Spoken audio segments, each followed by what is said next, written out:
Hi friends, welcome to the Cozy Cushion. It's Natasha, dropping by today on an extremely special day. Today I'm just going to share a little story time. Today is my friend Ruby's birthday. She would be 79 years old today if she was still here with us, I believe. Rube is one of the main reasons that I started this channel. She's one of the main reasons I get up each day, find gratitude, and create more healthy habits in finding better ways to live. So today I'm just going to share a story that kind of goes into my why, as well as it celebrates Rube and her birthday. This morning I get up and I knew immediately that I was going to finish my to-do list because there was only a couple things on my to-do list, and my breathwork teacher that I have the absolute pleasure of learning from is back in his home studio. So I knew today that I would have an opportunity to get into a session with my favorite breathwork teacher. So after getting up, celebrating gratitude, thinking deeply about Rube and how much she meant to me in every aspect of my life and how much I miss her dearly, and recognizing of how that shows up in my life and how it's been showing up in my life lately is I find it very, very difficult to celebrate in general when positive things happen. Just a small example is my youngest son recently received his driver's license. He had passed his driver's test. And ordinarily this would be something I would post on my Facebook. I would share with my friends that how happy and proud I was. I would normally probably post a picture of when he was a little boy and post a picture of him being a teenage young man to celebrate, and probably a picture with, you know, his certificate in hand.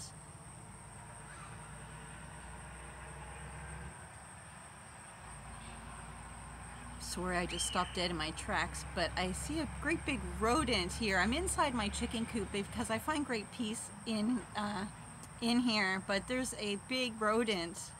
I won't share what type, but she's sitting in the sun enjoying some snacks right here, and it's kind of cool. So it was distracting me. So sorry. I'm talking about Rube, celebrating her birthday, acknowledging how the grief of her death has affected me. So what happened on the day my son got his license, which was back in July? Or no, it was in August. It was in the middle of August, beginning of August. And I was hit with two different griefs at the same time, and I had this utter despair that not only was my mom not here for me to call her, and I then realized in that same moment of absolute joy that my son had passed, I wanted to share immediately, but I was smacked dead in my whole body with intense grief that both my people that I would normally call are no longer here. So this morning when I get up, I knew immediately that I'd be celebrating Rube. I would be coming on my channel, I'd be sharing a story with all you guys for you to enjoy her and love her as much as I do every day of my life. So I now carry her with me in my heart, and honestly in everything I do. Rube was my greatest cheerleader, and it was a reciprocal relationship. When, for those of you that don't know, I'll share a little bit about my personal story. and how Rube and I had met, because it's very close to my heart, and it's very close to engaging with you so you really understand where I come from and what means most to me and my channel and my life, and how I want to connect with you and help you change your life to reach your dreams, whatever they may be. Oh, sorry. So if you don't have a drink already, please feel free to grab one and sit down with me. I'm also going to do a little breath work at the end of this video, so you want to be nice and comfortable for this very short story. I'm not going to drag it out too long, but it's a great premise for what I'm about to share with you, which is very meaningful to my heart today. So way back when I had my second son, Destin, I was 32 years old. I was still a single mom. I had already raised one son that was a teenager. My other son was 15 years old at this time. I was working at Curves in my community, which is a fitness franchise. I loved every minute of that job. Unfortunately, for me, being a single mom with a teenage son, as well as being pregnant with a new baby at 32 years old, so 15 years after my first son, I needed to make extra money. I had to figure things out. And one of the ways that I've always made extra money is I've been a housekeeper. I was a longtime housekeeper to a very few select private clients. And so during this time of my pregnancy, I had reached out to, I had a couple private cleaning clients that I had been cleaning for some time, 16 years, 15 years at that time, give or take. And I had said to them, you know, I'm really looking for another house to keep along with you guys as well. Do you know anyone that could use my housekeeping services? And immediately, one of the ladies I worked for was a podiatrist, and she was a very intelligent, very beautiful woman, and we became very, very close. She was well-traveled, well-spoken, and so I worked in her office, her podiatrist office, cleaning her office and learning a lot about things I love, like anatomy and different medical things, you know, that happens within podiatrist, being a podiatrist. And so Sylvia had a friend that she thought that could benefit from me working with her, and her name was Rube. So I took Ruby's number and I took a little bit of time to reach out to her.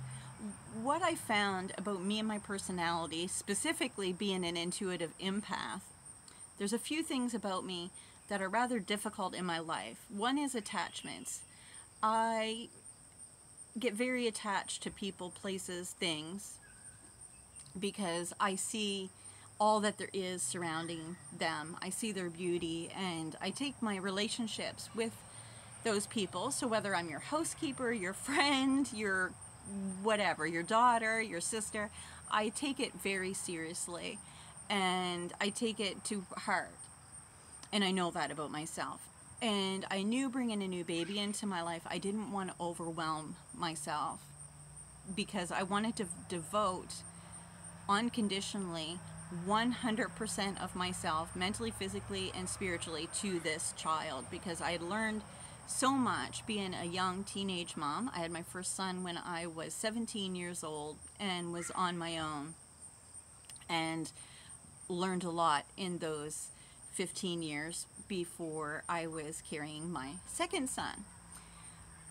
So I was introduced to Ruby. It took me a little while to call her, and the moment I called her, I didn't live very far from her. I also chose people to work for that if my car broke down, I could easily walk to their home so that they wouldn't, miss out on a house cleaning or whatever. I was that dedicated that I thought that far ahead that I needed to be close in case my car broke down, which it did back then very frequently.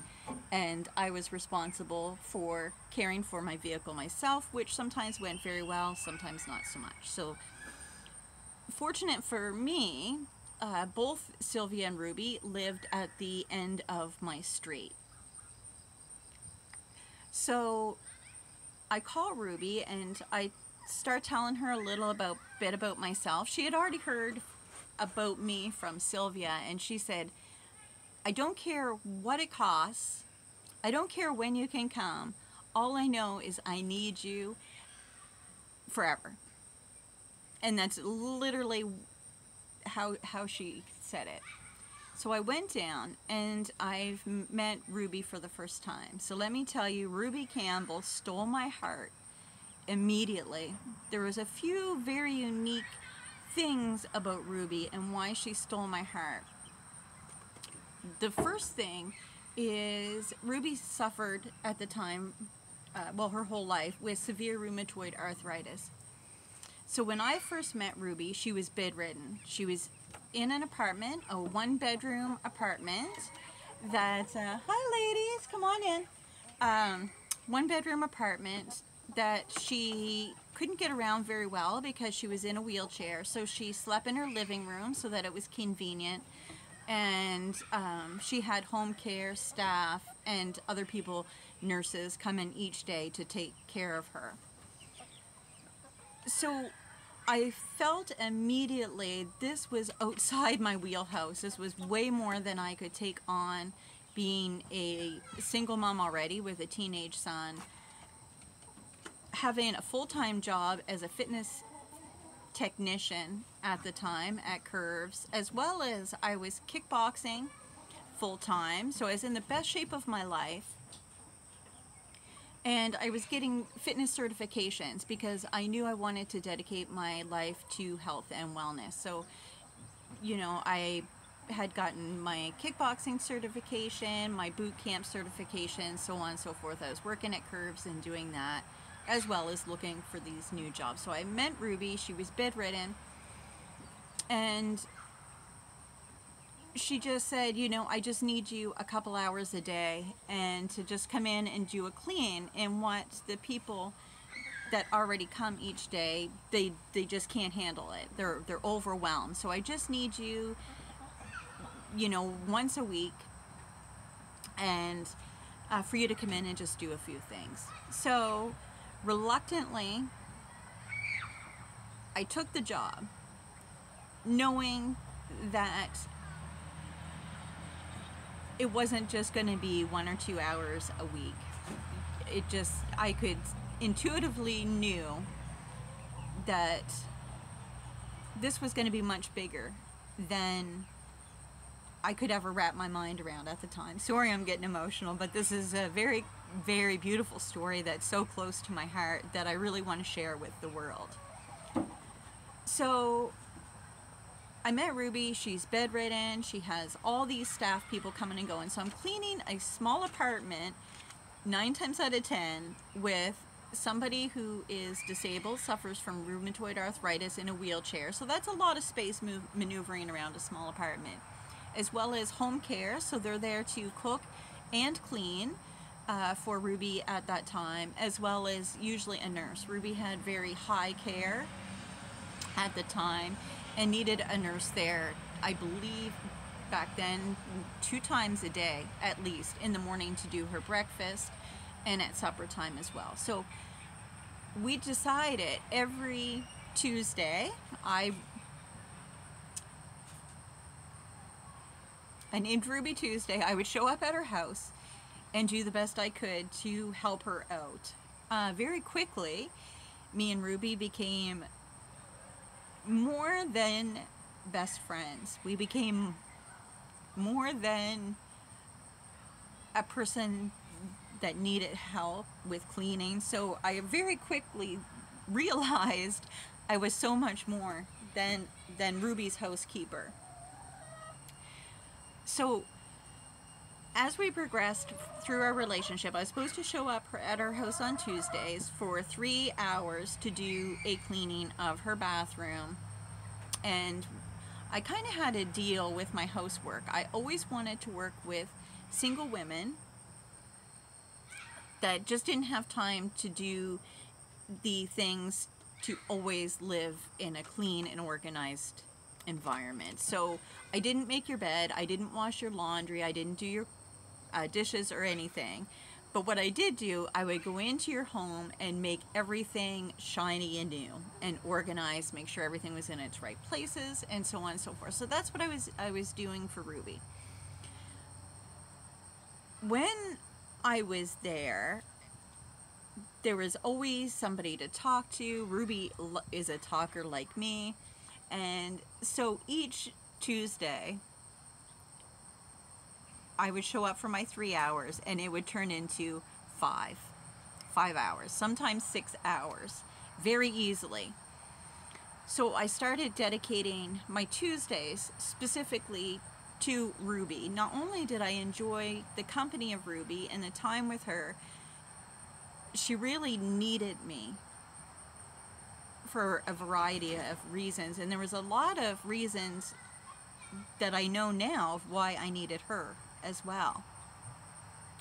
So for these 3 hours, I only charged Ruby for the 3 hours because Ruby didn't have a job. She was a retired nurse, and she, of course, was on a disability because of her severe rheumatoid arthritis. And even though I would work 4 hours, 3 hours, 6 hours, what have you, I would only ever charge her for those 3 hours. So every time Ruby would write me out a check, she would, I believe it was like $15 an hour at the time. And she would say, "What do I owe you?" And I'd say, "You owe me the same thing you give me every week, you know, and that's fine." So Ruby was notorious for doubling that money, just naturally. And giving me bonuses. Oftentimes she would have cash. She would find very cool ways, very much like a grandmother, to slip money into my pocket to help me feed myself and my son, both my sons. For instance, I didn't like doing errands, but she would need something, and she would say, "If you just go to the grocery store and purchase this thing, I want you to pick up yourself a little something." And what she didn't know,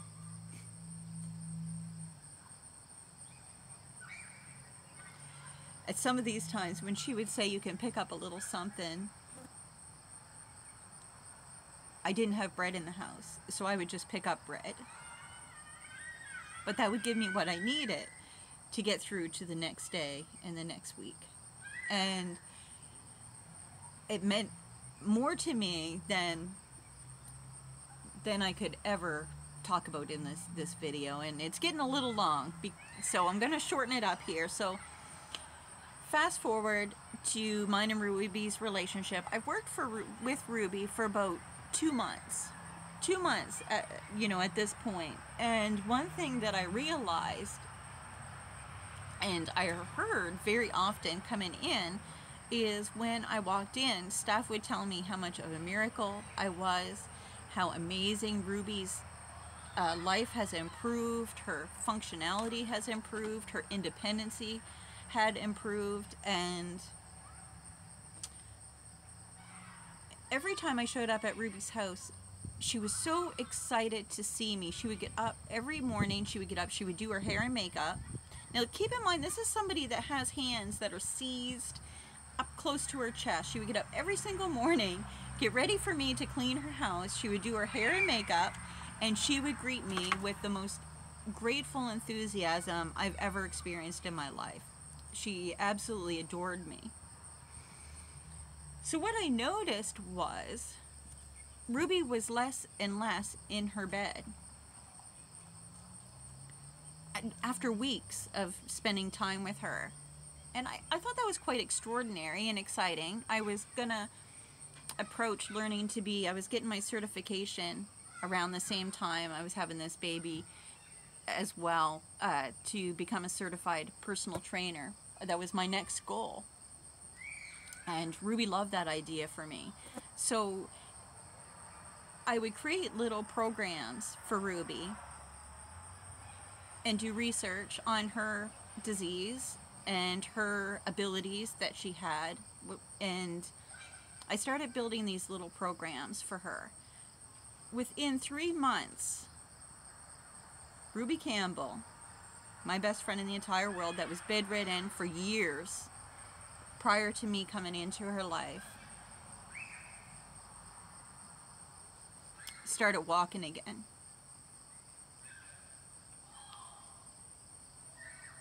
She stopped using her wheelchair, and she was no longer bedridden. When Ruby and we started shopping together because it was fun.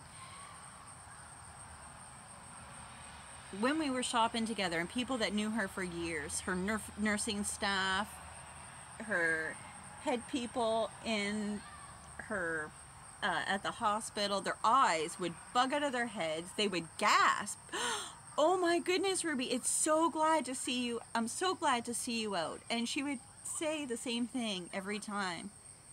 She said, "Don't be surprised to see me. Be surprised to see my right-hand angel."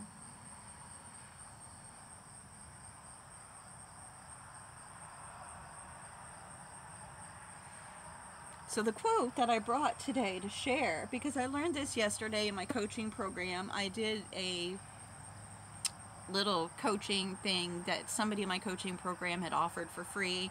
I knew it was important to hop on because I wanted to support her, and I wanted to support one of my other coaches as well. I knew they were doing this together. And when I went into this Zoom call, and she had said this quote, "We can have anything we want as long as we feel safe enough to do it." I knew I was going to come here today and share it in this video. We can have anything we want as long as we feel safe enough to do it. So that's why I created the Cozy Cushion, is to create a safe container to talk about hard things, to talk about relationships and ideas and celebrations as well. So today is Ruby's birthday, so I wanted to come here and celebrate her. But I believe the success that Ruby had wasn't that I was an amazing housekeeper, which I was. It wasn't that I was an amazing personal trainer, which I became in our relationship together during the time we spent together. Ruby and I had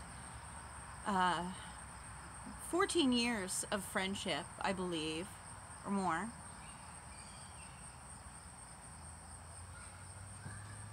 Ruby broke her hip twice in those 14 years.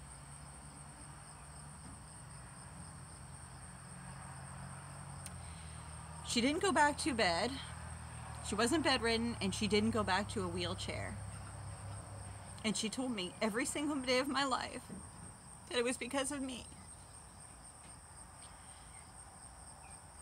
And it's not that I didn't believe her. It's that my superpower is helping people believe in themselves enough to believe that no matter what their circumstance is, that they can improve it.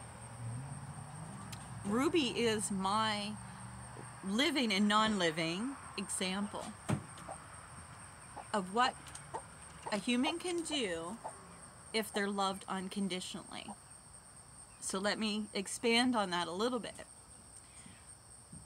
Whenever I worked with Ruby, I always asked her, "What do you want to learn? What do you want to do?" And sometimes her answer would be, "I want to walk and go out shopping." So that was her program.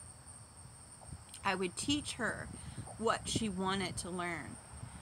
Once Ruby got walking, and we're about a few years into our relationship, we were starting to do lots of things together and go lots of places together. I needed to learn a technique, because one of the things that Ruby and I started doing is I would attend doctor's appointments with her because she asked me. It was outside of my personal training responsibilities. It was outside my wheelhouse. It was outside of my housekeeping services. And what I realized is during some of Ruby's procedures, for instance, the procedure I'm thinking of in particular is Ruby had fluid buildup on her joints, and it was extremely painful. So there was times where Ruby couldn't walk very well because fluid would gather in her knee for such a period of time and it just wouldn't drain properly. So she would need to go physically to her doctor for a doctor's appointment, and her doctor would have to put a syringe in through underneath her patella in her kneecap and manually drain fluid from her knee. Let me tell you, friends, if you think childbirth is painful, if you think a broken limb or certain things is painful, I can assure you having severe rheumatoid arthritis and fluid in a joint and being manually drained is extremely painful. But what Ruby learned from the work we did together was that if she could figure out a way to withstand that pain temporarily, it would keep her walking a lot longer.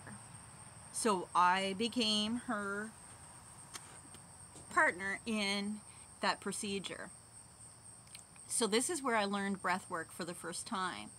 I even chose to take electives for my personal training certifications in breath work.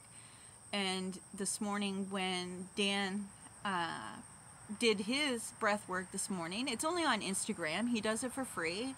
I join in and I learned so much.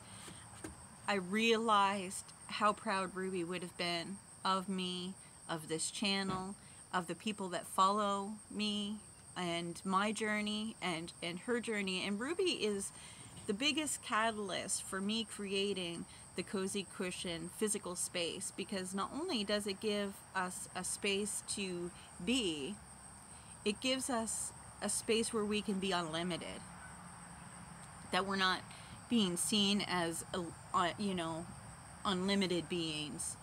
Nobody's telling us to be careful. We encourage people to say, stay safe, but you're encouraged to live your life as you wish on your own terms. And that's the relationship Ruby had with me, is we encouraged each other to live as we are, unconditionally, with so much love for not only each other but for our lives, that it really turned me into the woman I am today. And I just want to celebrate her today and bring you that story, because it helps me feel connected to her in spirit. And one thing I know for sure, friends, and if you hear anything out of this whole video today, please hear that your spirit is waiting for you, it's calling for you, it wants you to pick your life back up. This is not the end of the road. You have everything you need to live your best life, and I just want you to enjoy it, and I want to help you feel safe enough that you can accomplish anything, because that's one thing that Ruby really did for me. She made me feel safe and strong, happy, healthy, and whole, and therefore put me on this life journey that I'm on today, finding my full-time purpose, which we all know that I found. My purpose is to be a owner of a construction company, a regenerational farmer, restorative farmer, to regenerate our soil, be a producer of eggs, and so on and so forth.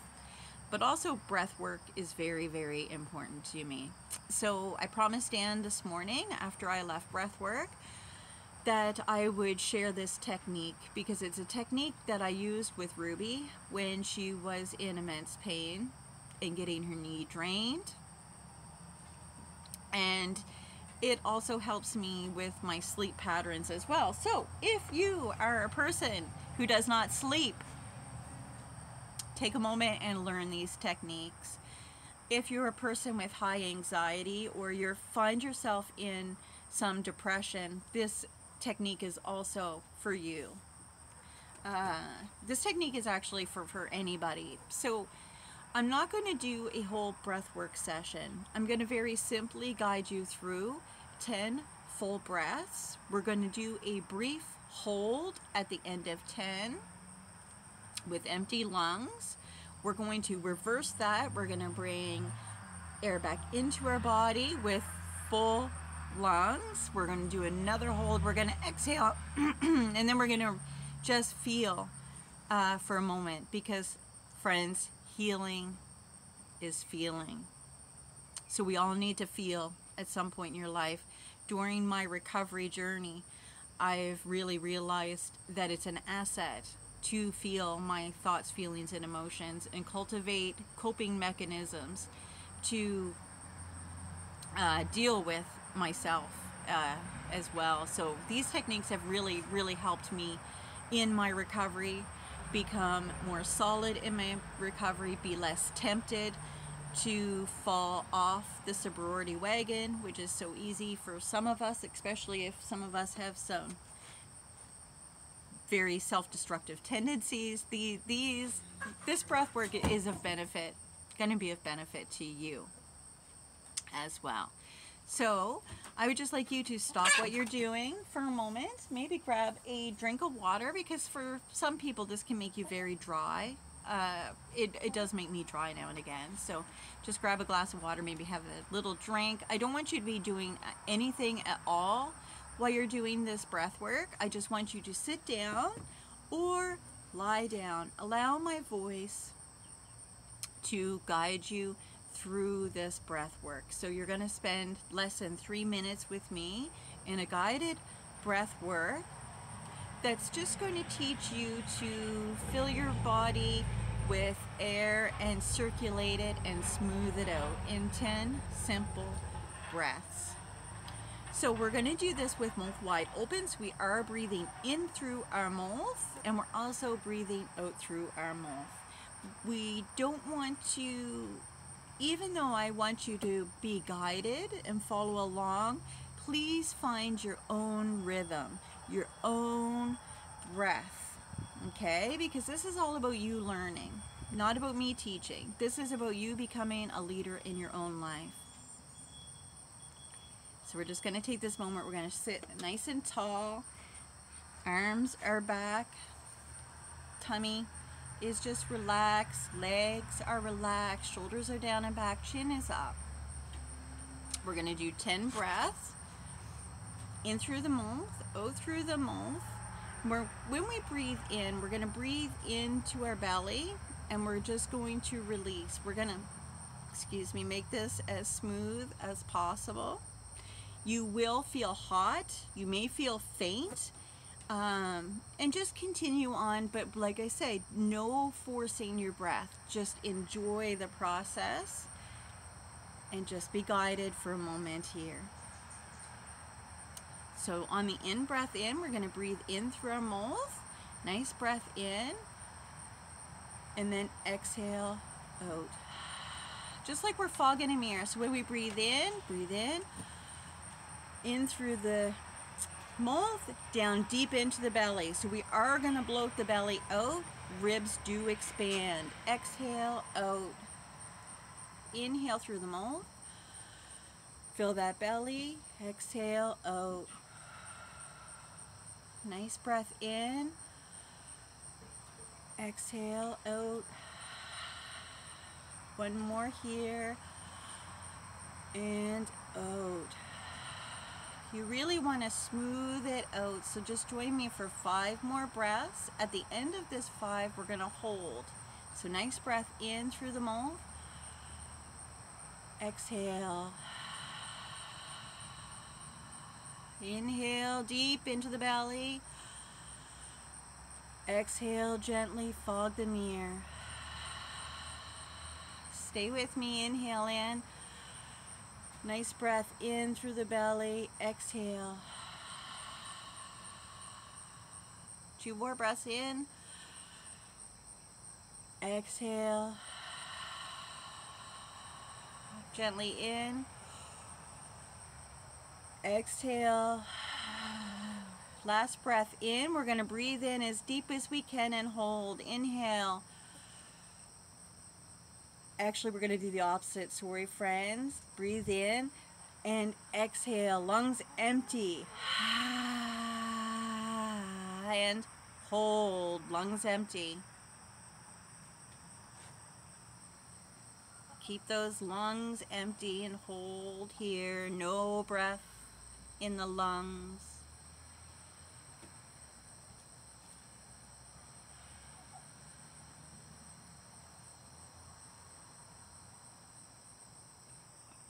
Gently breathe in. Feel your lungs nice and full. Exhale all the way out. Inhale all the way in. Deep breath in. And hold. Lungs full. Just sit and feel and hold those lungs full. Holding now.